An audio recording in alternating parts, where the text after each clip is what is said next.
sommes une société basée en Haute-Savoie et nous concevons et fabriquons des chargeurs de batterie depuis plus de 20 ans au sein de cette entreprise. Je vais vous expliquer aujourd'hui comment sélectionner le bon calibre du chargeur de batterie en fonction de son parc à recharger.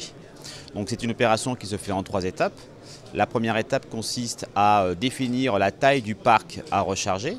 Donc pour cela, on va additionner les capacités des différentes batteries.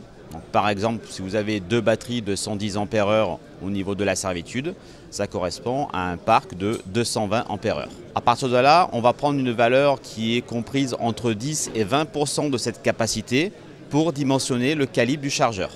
Donc dans notre exemple, sur la base de 220 ampères-heure, on va sélectionner un chargeur de minimum 22 ampères, soit dans la gamme premium un 25 ampères, pour charger correctement son parc de servitude.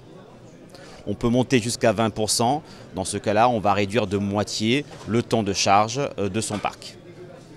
Une fois défini le calibre, reste à définir la courbe de charge. Il faut savoir que les chargeurs Dolphin disposent de 4 courbes de charge spécifiques pour les différentes technologies de batterie. Donc, par exemple, une Dolphin Pro du catalogue AD va se charger sur le programme Calcium. Donc il y a un sélecteur sur le chargeur qui permet d'aller sélectionner le bon programme de charge en fonction de la technologie des batteries. Donc je résume.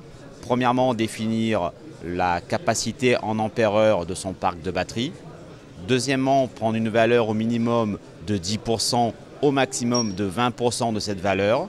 Et troisième étape, sélectionner le bon programme de charge en fonction de la technologie de batterie.